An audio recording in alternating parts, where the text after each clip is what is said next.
What's going on, everybody? Miesha Tate, back in the news, said she was starting to train again, had an interview on MMA Tonight where she's actually interviewing Michael Chiesa, and then he flipped it back on her and said, are we going to see, an in-cage return? And she kind of said, things are hectic in her life right now, but she's getting back into competition form. And she mentioned that she thinks that she could she'd have a better fight against Amanda Nunes now than she did when she actually fought Amanda Nunes, which is saying a lot. So, I mean, if we're reading the tarot cards here, Drake, I gotta imagine that she's talking about doing a comeback. Is that saying a lot, though? I mean, she didn't do very good against Amanda, so that's not a high bar to cross, right? So, and I love Miesha. Don't get me wrong. I was very upset and sad when that fight went down. But I don't think that's saying as much as you do. Maybe just because the performance was not very good. But I understand where she's coming from because of the position she's in now and everything, and has noted just that it was a very strenuous time in her life, the end of her career, the more tail end, personally and everything like that. But if she's gonna come back now, I don't think so. I don't buy it, man. She's open to it, of course, as she noted on this show, and also noted to our man James Lynch, who she spoke to. The door is always open to somebody who's not really gonna close it on opportunities, especially ones that are related to the sport she loves and that made her famous and all that. But she does note that she does still have a whopping 6 fights left on her UFC contract, her frozen UFC contract, if she wants to come back. She is still currently the vice president of one championship, or a vice president, however, they operate with all the people involved and everything.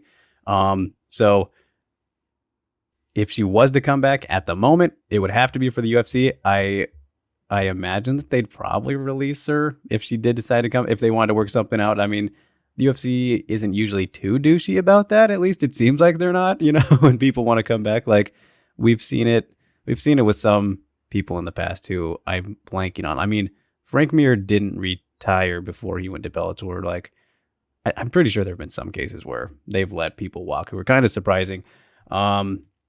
But yeah, I don't know.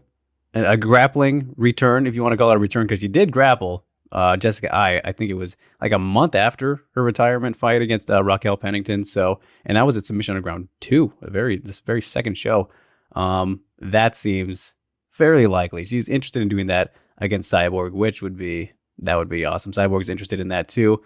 Never got to see them fight in MMA, which probably a good thing, but I'm down for a grappling match, even though we're 4 years removed from Miesha's MMA career. Yeah, no, I mean, I think a grappling match is great. I think that's the next step, regardless of if she wants to come back or not. If she's training, she's having fun, and she wants to get closer to coming back, but not necessarily hasn't made up her mind yet. Grappling match with Cyborg sounds perfect, especially at something like Submission Underground. That'd be great. Make sure you like this video. Make sure you subscribe to the channel. We really trying to hit that 1,000 mark. So if you can do that, we really appreciate it. Tell all your friends to like and subscribe as well. And leave us comments on if you think Miesha's going to come back or not. If you would be excited to see her against Cris Cyborg in a grappling match, all this stuff as we talk, hit us with anything you got on the topic. I'm glad, Drake, that you brought up the business aspect, because it is a very weird situation for her to be a VP of one championship and then to, kind of leave the door open and say she's getting back. She wants to get back to competition level training, which again, doesn't necessarily mean she's going to compete, but that she wants to get to that stage and that a, return isn't ruled out. Let's say she did want to come back. I don't know how you juggle those two necessarily in terms of if the UFC would feel that they probably need to release her because she's a VP over at one. So that could be kind of a, double-edged sword. Because I would imagine that if she's a VP over at one and she wants to fight again, she would have to either be released from the UFC or she'd have to quit the vice president position. Yeah. Because there's way too much conflict of interest there. One or the other is not letting the other have the win, right? Exactly. Yes. And so it wouldn't make a lot of sense. But at the same time, I don't know if they would release her because as you said, they're usually not too douchey about it. That we've seen some of these older fighters be released. Tate would fall into that category, but bantamweight is so thin right now. It's so shallow that if they want more contenders for Nunes, right? We've had this discussion before where, you know, Nunes has wiped out most of them. There isn't a lot of good contenders at 135 for Nunes to fight right now. Tate could be a legit name with a legit background who now says again that she's in much better headspace. She's ready to fight. She's ready to go. That would make more sense to 135 for me to do Nunes versus Miesha at 135 rather than someone like Aspen Ladd who's come off a couple losses and you could maybe put in that conversation. But again, it's kind of, you know, not scraping the bottom of the barrel because of course they're talented, but Nunes has already really gone through the cream of the crop right now at 135. So I don't know that they will let her go and let her go fight for one or something like that. Then again, Dana might say, oh, you're going to one. Okay, I don't really care. Go ahead and go over there. In which case we'd see. But I mean, one doesn't really have a bantamweight division, right? I'm glad you just said that because that is the thing. That is the thing about bantamweight, right? I mean, not only is it pretty scarce in the UFC, but worldwide, you got to think about all the other promotions. The UFC and Invicta are pretty much the only promotions worldwide that have bantamweight. It's kind of crazy when you think about how this was the premier, pretty much launching pad of, you know, women in MMA in terms of getting the eyeballs on. Of course, over in Japan, they had, you know, more of the lighter weight classes and everything building up in the early 2000s onward to about 2008-7 before we got to the featherweights and the bantamweight. It was bantamweight that really, of course, you know, Ronda, Miesha, all these fighters it was the first division in the UFC, right? So the real launch pad, but now it's nowhere else. So if Miesha was to come back, she would pretty much have to, if she wanted to stay at bantamweight, she would almost have to stop fighting the UFC again, which then compromises things with one, because one is absolutely not going to let that fly, right? I mean, I wouldn't imagine they would anyway. And they would have to find somebody at either 135 or 145 just to let her fight. I mean, it doesn't seem worth it really, especially with all the logistics of what's happening in the world right now. I'm sure, you know, seems like it's been easier for them with their government situation in countries and all that stuff. But if Miesha was to come back, I have trouble seeing that it would be at 135 because of these limited options. Like 145 actually has more options worldwide, which is crazy to say, right? I mean, so that's a bigger issue, I think, than maybe some of these other points we've already presented is, well, of course, what's happening with her affiliation with UFC and ONE, but then plus those things considered and where she usually fights, right? So I don't know, man. It's tricky. That makes me believe even more that it's unlikely she will come back to actually fighting, right?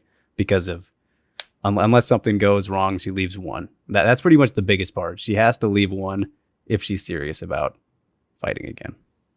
Right. And you know, it's one of those things also with ONE. We've mentioned it a couple times on videos here. We've done a couple of pieces about ONE. John Nash from Bloody Elbow, of course, has done lots of pieces regarding ONE's financials and things of that nature.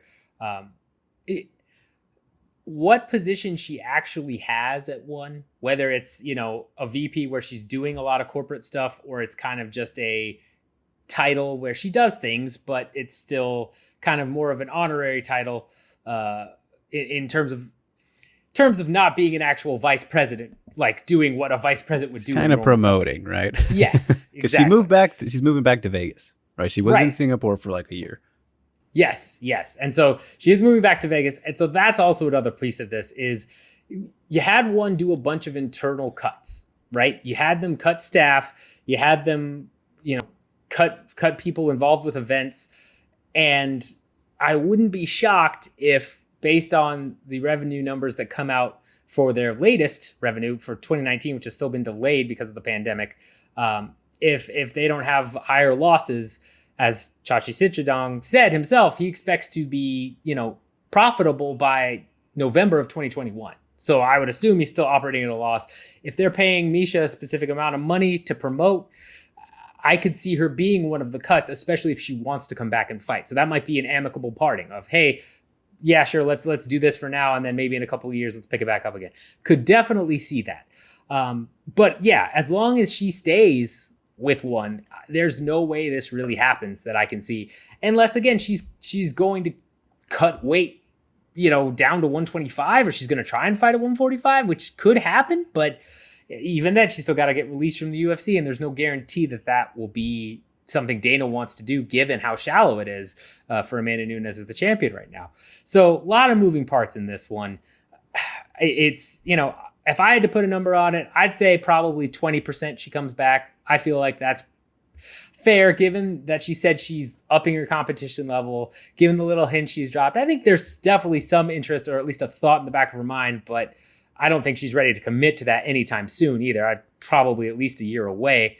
But I mean, we know your thoughts on it. And anything else regarding Miesha's comeback, not comeback, that we need to cover here? Do you think I don't think at the moment it has any effect because of the nature of the contract being frozen, but assuming, let's say she wanted to activate it again within so many months here, like let's say within 3 months, the 60 cuts, right?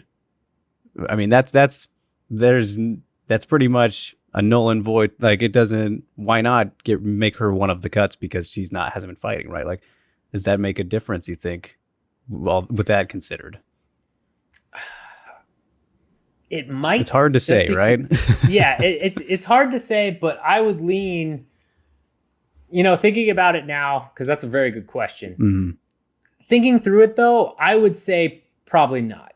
And again, the reason being just how shallow that division is, because it's clear that Dana wants Nunes to fight, right?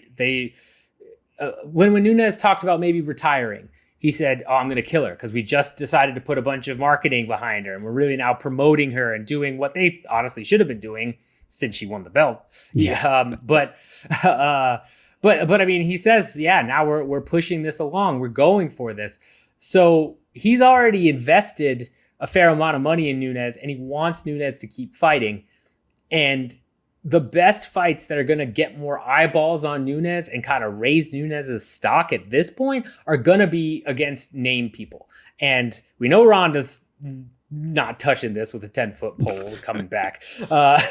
We know that she's cleared out most of the 135, and there's no 135 contender that I see that all of a sudden I'm thinking, okay, that's a really good challenge. We could push them up. Let's go ahead and, fast track them right into a title shot. I don't see any contenders like that right now from my perspective. So Tate is such a good option that I think that they would probably keep her, probably book the title fight right away. If Tate went to Dana and said, hey, I want to get back there, I would imagine he says, okay, you're going up against Nunes, first fight. And then after that fight, especially if she loses in dramatic fashion, then maybe they talk about cutting her. Because then she's fought the champ twice, lost twice. She would be kind of in that weird gatekeeper role, similar to what Yoel was, of just clearly highly ranked, but, not really. Depending on how well she did, she could be one of those veterans that new up-and-comers make a name for themselves off of, and they could try and position her that way. I'd assume they'd want her to fight some lower contenders at that point. But I think it makes too much sense right now for the UFC to keep her, just because if Nunes beats Tate again, that's another feather in Nunes' cap. Whereas if Nunes goes out and beats Megan Anderson, that's a feather, but not quite as big a deal, right? I mean, it's hard to tell right now because of not having seen Miesha fight in 4 years, right? And seeing how she would come back. So I don't know about that argument. I don't want to get into that part, but I will say, well, I mean, just in name value alone. Oh, well, yeah. Right? Well, yeah, that's undeniable. Yeah, that's what I'm talking about. Sorry. Yes. Okay. Yeah. And I mean, with that in mind too, it kind of reminds me of the hypothetical of, Tony, which we talked about just the other day. If he was to be cut, because you got to think about this, you guys. I mean, Miesha Tate historically one of the most exciting female fighters of all time. Like, yeah, so many great fights, so many classics that she's had. It's like she's one of those fighters because of the style that it makes it hard to imagine the UFC would want to let her go unless she comes back and looks just dreadful, total shell of herself. And she's just 34. She's really not that old. It's crazy to think that she was only 30 when she did retire. So, yeah, I think that those little factors do make it lean towards UFC wanting to maybe, all right, let's just see. You want to come back? All right. Instant title shot. It's possible, I think, because of the limited options and the fact that Holly and Jermaine are taking everybody out for Nunes, and she's already beat them. So it's like, why not? And I mean, the story could be pretty interesting there. Let's assume that, Nunes does get past Megan and then comes back down to defend the 135 belt. And let's say that's going to be Nunes' retirement fight. Then they're like, hey, we got Miesha Tate for you. What do you think? She's like, yeah, sure, whatever, I'll do it. I mean, so story-wise, that could be very interesting, right? So, I think we presented plenty of good points here. Yeah, no, I think so too. Again, like and subscribe. Let us know what you think about Miesha's comeback. I'm hoping she does, just because I'd love to see her compete again. I'd hope if really it was, the mental fog that really hampered her performances the last couple times around, and then she comes back and looks great. I think that's great for the women's division. But I think regardless, we got to pump the brakes. Even if you're a pro, yes, it's happening. It's going to be a while. So, oh yeah.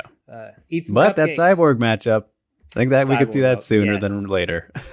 Come on, Uncle Chael. Submission on ground 20. Perfect. Get it done, Chael. I know you watched this show. Get it done, Chael.